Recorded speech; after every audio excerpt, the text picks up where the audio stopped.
the energy transition. They power our phones, keep the lights on, the dishwasher on. The US government defines critical minerals as those which serve an essential function in one or more energy technology and which are at high risk of supply chain disruption. Efforts to secure access to them are existential. Steve, critical minerals feel ever topical as climate change impacts become more ferocious and the pressure to adapt faster grows. But I know you've actually been working on critical minerals and mining for many, many years, especially in Indonesia and other parts of Asia. So drawing on that perspective and what you're hearing, give us a sense of what makes the issues around critical minerals so significant right now. Right now, for all the buzz on the topic, most parts of the industries around critical minerals, they're not in a great place, commercially at least. You see upstream producers and miners are getting whacked by low prices for their commodities, their minerals. The midstream processors, confused by the demand signals, struggling to make money, pick a commercially viable place to build out their refining capacity. And then at the upstream, those making batteries, EVs, energy storage systems, they're looking at precarious supply choices, fragile offtake deals due to those pressures further upstream. Wherever you are in the chain, you've just got so much to manage right now. So I can imagine those operating in or investing in critical minerals, rather than those of us talking about it and along the supply chains that require them. They must be feeling quite frustrated. They're constantly hearing they're the future, their industries are critical to survival of our planet, and yet hardly anyone is making any money at the moment. So for making the long-term investment decisions, these capital-intensive ones that every academic paper, government report says are needed, and doing it at scale, it requires incredibly strong stomach right now. And yet the long-term critical mineral demand thesis underpinning all of these conversations, it is still intact. The big uncertainties around it are actually probably not what most companies think they are. Yes, this is cyclically a very stressed phase, and a couple more probably this decade would be inevitable. But there's clearly going to be a huge market for most of the commodities within the next 4 to 5 years, and then after that. So current price valuations, they favor the big companies, that's for sure, those who've got the capital to deploy and the corporate stability to make long-term decisions, long-term bets, really. And that's an interesting aspect. If we think about critical minerals investment, maybe it's coming from oil and gas majors, sovereign wealth funds, for example, rather than just from mining firms, as you would expect. In the mining sector, the juniors, the mid-caps, the mining firms like that, they don't have the balance sheet strength to ride things out through these cycles. Their projects lose their commercial feasibility. You're seeing banks pull away their funding. And so for them, long-term thinking is, it's largely irrelevant at the moment. So, if you're looking at opportunities, you're going to see assets coming offline, going on pause, and those might ultimately end up being developed by someone else in more hospitable economic times. You come back to the bottom line, though, which is the electrification of everything, and hence the critical minerals that will enable that. There'll be an essential business trend in the next decade and beyond, and along with related energy transition things like massive renewable energy build out, new fuels, overhauling of food and agriculture, so on. So right now, painful shakeout, but then maybe the quicker the better, and then transition to the lead up to the next opportunities, if we put it in an optimistic framework. And there I was thinking this was going to be largely a good news story, but actually there's clearly a huge amount of complexity and challenge here. And indeed, perhaps some of the challenge is actually driven itself by the very significance of critical minerals, because there is just so much resting on how states manage to exploit the resources they have or secure access to them. So critical minerals are obviously about energy transition, but discussion is almost always about US-China and the geopolitical context in which critical minerals are being extracted, processed, exported, and used. And you tend to end up in those discussions thinking about two questions. Can the West produce what it needs? And can it do so by itself? But Steve, are these even the questions that governments are asking themselves? Well, it'll take the US, the EU, the collective West, optimistically at least 8 to 10 years to build out their own independent supply chains, to de-risk from China in all of these industries, and kind of trying to hold back the future until a point at which its own industries are in place to deliver and benefit from the process. So really that is running counter to the goal of energy transition ASAP. Those two objectives, they're in tension. They haven't been reconciled effectively yet, and probably they can't be, referring back to those two questions. So incorporating lead Chinese companies and letting them benefit from the industry growth in the collective West until the point that they can be replaced arrives, that's probably what old school Chinese policy would prescribe in this kind of situation. But at the moment in the West, the politics is just not there. It kind of lacks the subtlety of thinking and definitely of messaging, I'd say. So, blocking world-leading Chinese companies out, but sometimes not even doing it explicitly or clearly in the regulation, in the letter of the regulation. It's also part of what is messing with the demand picture at the one point. For example, at the one point in the supply chains where China's companies aren't currently so dominant, and that would be the upstream, the mining side, the actual control of the resources in the ground. So on the mining, if we make a reasonable assumption that, let's take one example, lithium batteries will be the key chemistries for the next decade, at least in the energy transition, and the lithium-based chemistries will gradually supplant the nickel-based equivalent. We can also assume that the long-term case for lithium is strong, it's robust, even as prices last year were weak. This year they'll be weak too, probably. And the optimists will say we face down this current down cycle. And then when enough companies halt production, run down inventory, the next bull run begins. Then you need the next demand wave to kick off with injections of growth from faster EV uptake in countries that have made not much progress so far compared with China being the obvious one. And all that probably is going to happen. So then you have, on top of that, you have the massive targets for increasing renewables.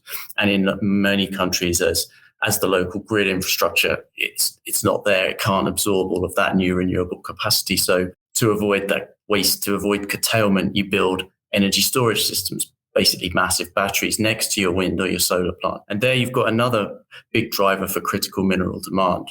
That will be what pulls these upstream calculations, valuations for minerals into more investor-friendly territory in the West. And then if you assume it will happen, the decision becomes, where do you mine?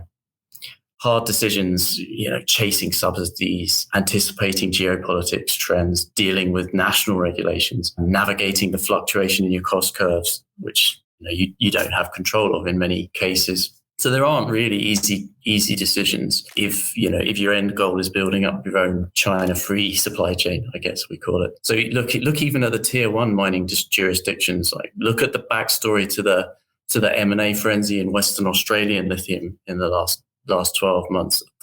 The Aussie iron ore billionaires pivoting into lithium and making the Western Australia industry just so much more complicated. I'd expect Western Australia still to play a massive role, along with Canada, especially Quebec, Brazil to emerge in Latin America, while the likes of Chile and especially Mexico, too risky domestically, geopolitically. Argentina maybe could go either way. Bits of mining success in Europe and Africa, but potentially interesting stuff also in Morocco, maybe even Saudi, where the financing is going to be there, and possibly some very generous regulation too. So going back to the question, yeah, absolutely, you can build out an alternative supply chain. Probably it's being done the hard way. Probably it's at the expense of a faster energy transition. And probably it's being done in a way that it's going to create a lot of regulatory issues that are going to fall out of that geopolitical target. Steve, let's focus now specifically on regulation. You just mentioned it there, and the politicization of regulation. There are two major themes in terms of what we're seeing. On the one hand, industrial policy and subsidies galore, and on the other, a trend towards protectionism, nationalism, export controls, and so on, which is a response to the geopolitical environment that countries are operating in. So what sorts of questions are we being asked by clients, and what are the political and regulatory perils that companies are encountering linked to critical minerals? I'm interested in unpacking as well what the differences are between the sorts of issues that are relevant to critical minerals versus those that are the kinds of regulatory and political perils which have always been challenges for mining companies. Yeah, Well, I guess we start with the upside. We start with the subsidies and investing where you're going to get grants for mining or processing facilities in the US, especially. I think Japan and Korea are going to follow, obviously EU as well, probably others. That's a pretty obvious call if you're a business. It's much harder at the moment if you're looking for something a little bit more precise, narrowly defined, like accessing the EV subsidies in the Inflation Reduction Act in the USA. Compliance there hinges on percentages of battery components and raw materials and where they're sourced from IRA compliant markets. And then those percentages increase annually through this decade. So I guess the big peril at the moment for the industry and various industries in the chain is what happens to the Inflation Reduction Act, to the IRA, if Donald Trump is elected this year and is back in office next year. So that's definitely the top question now that we get asked, especially for the battery companies in Japan and Korea. And across the supply chain, I imagine it's the same for our colleagues. It's obviously very hard to answer. You'd have to think Trump, he's not going to be able to help himself and leave the IRA alone as it is, because it's such a President Biden hallmark policy. And can imagine Trump firing out executive orders pretty soon after retaking office. What could he do? What about much tougher rules on the foreign entity of concern provisions that came out in December? Don't really clarify the level of Chinese participation in the supply chains or the ownership of IRA subsidy applicant companies that is permissible. Tougher rules could come on what Team Trump might call mineral laundering, backdoors into the US. So that would be tougher restrictions for companies who are building, say, mineral processing facilities or battery manufacturing plants in countries where the US has a free trade agreement, like Mexico, Chile, or companies who are partnering with Korean battery or chemical companies because of the US South Korea free trade agreement. And when they do that with Chinese involvement, supply deals, equity, JVs, will they be able to qualify for the IRA incentives or even access the US market at all? It's quite possible that you could see changes to this effect that, what they really do is they completely gut the principles of an FTA as we know them. But it's not beyond imagining, really, if we think back to Trump 1.0. I could put out another wild guess. So on the licensing loophole that currently industry believes is there, that seems to facilitate partnerships between Western automakers, for example, and the big Chinese battery manufacturers. I wonder, could we be heading for much more demanding, you might even say Chinese-style technology transfer requirements on those Chinese companies being a condition for those licenses being issued? They could be attached to those kind of licenses, and then depending on how they are articulated and implemented, it could kill the deal. It could trigger our IP lawsuits going in the opposite direction to what we're used to, or optimistically, it could maybe lead to some space that is mutually beneficial. I guess you'd say the latter would be much less likely. But you do hear a lot of people in the industry or commentators saying we've got to be heading towards a light bulb moment in the US-China relationship. I don't think it's based on much more than that. That's probably something that would make sense rather than reality. I'd say the other geopolitics influence regulation question that's always going to come up in this topic is whether China will further restrict or control the exports of critical minerals that it produces and processes at the moment. So, for me, surely the answer is yes, especially if Chinese companies and products are just being explicitly blocked or disadvantaged in what they see as their future growth markets. China market's really tough for them, even though, they've been around it for a long time. And really China, it's been quite mild so far with the licensing requirements on exports. I think the latest one last year on several forms of graphite, which do have integral roles in the batteries, the West is backing for this transition. That was a bit of an escalation, even if it was an implied threat, an escalation in the implied threat rather than the implementation, at least not yet. But really China's just got so many levers and they're all good ones. So after graphite, I think magnesium, tungsten, rare earths, maybe more subtle action to control export of mineral processing technologies. And then they've got the top trump cards of processed lithium, nickel, cobalt, and so on. Really, the most effective measure for China, it's just to keep on doing what it's doing. It's to keep on overproducing minerals, regardless of the commercials for those producers, and then watch the ripple effect go through global markets. Sometimes, China will have to respond. Anyone would feel they have to respond to regulations coming from the other side. So if those responses come, maybe we'll call them, I don't want to call them retaliations, but maybe if those responses come not as particularly planned moves, and you think about what could trigger them, look at a ban or an effective blocking of Chinese EVs into the EU, probably the next one.